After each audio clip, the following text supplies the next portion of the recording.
Olá e bem-vindos a mais um vídeo da Europlus. Hoje vou falar sobre a modalidade de leasing, uma coisa que têm perguntado e que eu, na verdade, fiquei de gravar um vídeo já há bastante tempo. E hoje vou aqui dar um resumo do que é o leasing, vantagens e desvantagens de uma maneira muito rápida e muito compacta. Vamos lá então.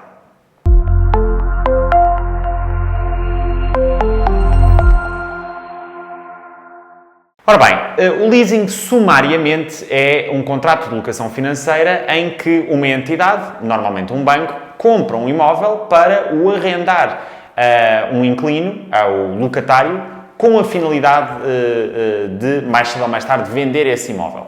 Portanto, essencialmente é isto. Em termos de operação financeira, basicamente uma entidade compra um imóvel com o intuito de o arrendar e o vender no final desse contrato de arrendamento. Normalmente, em Portugal, os bancos oferecem operações de leasing apenas para imóveis que estejam no seu portfólio de NPLs e, portanto, é difícil, de uma maneira geral, ter um processo de leasing aprovado. Não quer dizer que seja impossível, nem pouco mais ou menos, mas não é tão standardizado como um crédito à habitação, a não ser que seja, como eu disse, para um imóvel que pertença ao banco e que o banco esteja a vender. Essencialmente, apesar do imóvel juridicamente pertencer ao banco, é normalmente o inquilino a pagar os impostos da compra. Portanto, o IMT e o imposto de selo. Sendo que, no caso do imposto de selo sobre o crédito, a operação de leasing está isenta de imposto de selo e, portanto, não haveria imposto de selo aí a pagar.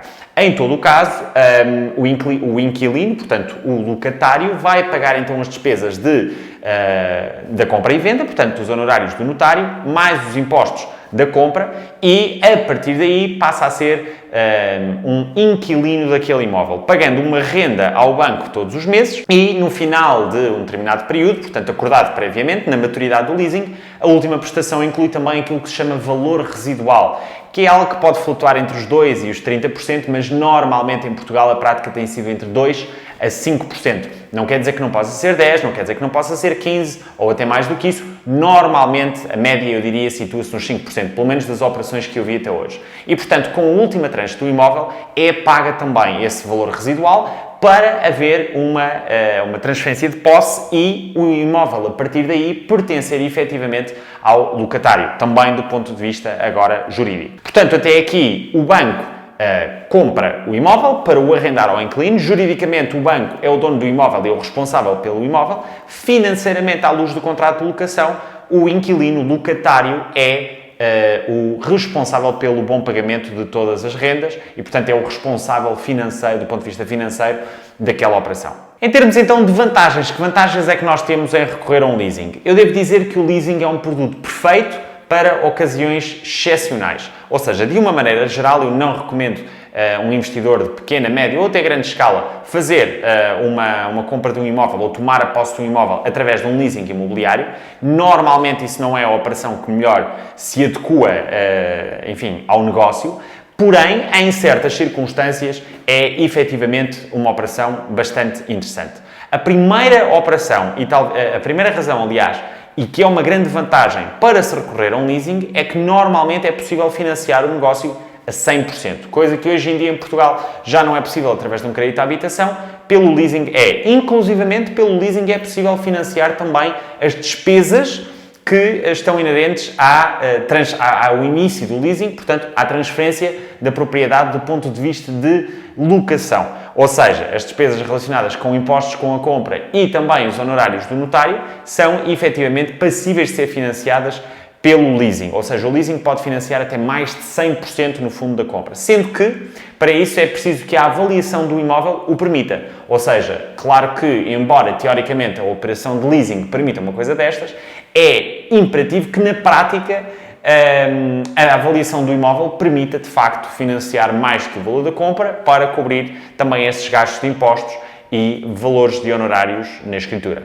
A segunda vantagem, eu já falei dela, no crédito à habitação nós pagamos também um imposto de selo, no crédito à habitação normal, tanto sobre o imóvel, portanto que vai incidir entre o valor patrimonial tributário e o valor do imóvel, e também sobre o valor de crédito. Este imposto de selo não existe numa operação de leasing e, portanto, do ponto de vista financeiro, tem que considerar isto uma vantagem. Claro que teremos que considerar o leasing de uma maneira muito mais extensa quando comparativamente com um crédito à habitação, é normal, mas do ponto de vista rigorosamente financeiro e neste caso, temos que classificar isto uma vantagem. Já agora eu faço muito bem a comparação entre aquilo que é o leasing normal do ponto de vista financeiro para um negócio imobiliário versus um crédito à habitação, exatamente no mesmo cenário, e todas as vantagens e todas as desvantagens das várias operações de financiamento, não só leasing e crédito à habitação, mas neste momento estamos a falar de leasing e, portanto, entre o leasing e o crédito à habitação eu falo de todas as vantagens e de quando é que se adequa para um determinado negócio em particular e quando é que não se adequa, no nosso curso de Investimento Imobiliário nível 2. Portanto, é um curso bastante extenso do ponto de vista da alavancagem. Temos o módulo da alavancagem que cobrimos tudo e mais alguma coisa, taxas fixas, taxas variáveis, análise de cash flow, quando há serviço de dívida.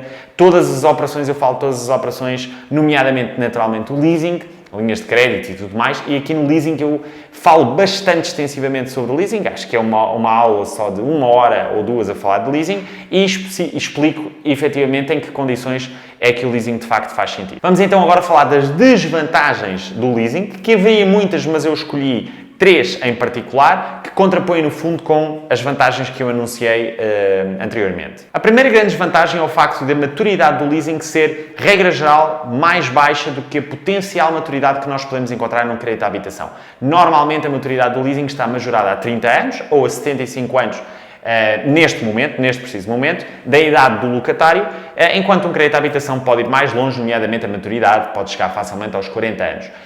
A maturidade do leasing, sendo mais baixa, tem um impacto financeiro que não é naturalmente uma desvantagem, mas que do ponto de vista global, se considerarmos tudo e mais alguma coisa, temos que considerar isto uma desvantagem, porque efetivamente vai-nos impor uma maturidade mais pequena, aumentando o serviço de dívida no curto prazo e, portanto, isso pode efetivamente, do ponto de vista financeiro, traduzir-se numa desvantagem. A segunda grande desvantagem é que, em termos conceituais, o leasing está disponível para qualquer operação. Em termos práticos, aquilo que a banca gosta de fazer é oferecer leasing nos próprios imóveis de NPLs da banca. Embora, do ponto de vista conceitual, os leasings efetivamente estejam disponíveis para qualquer negócio e qualquer imóvel, do ponto de vista prático, aquilo que acontece em Portugal é que a banca normalmente gosta de propor leasings apenas a imóveis da própria banca. Isto quer dizer que é difícil, mas não impossível, nós termos uma operação de leasing aceito num imóvel qualquer que esteja fora da esfera da banca. E, portanto, eu tenho que considerar também isto uma desvantagem, na medida em que poderá haver certos negócios em que faz todo o sentido efetivamente adquirir o imóvel e, além disso, adquiri-lo com recurso a um leasing, mas o leasing não vai estar disponível porque o imóvel não é da banca. Eu volto a sublinhar, isto não é necessariamente assim para todos os imóveis. Há bancos a fazer leasings para fora dos seus próprios imóveis, mas é menos natural e menos provável ter a operação aceita. Já agora também devo dizer uma coisa, a teoria e a prática dos leasings é de facto bastante divergente. Vocês podem ter propostas de leasings que prometem financiamentos a 100% ou mais de 100%, valores residuais de 5%, 2% e depois a proposta só ser efetivamente aprovada com valores bastante mais altos. E, portanto, têm que fazer esta gestão e perceber se efetivamente o leasing e a oferta em particular que está a ser feita faz sentido para aquela operação.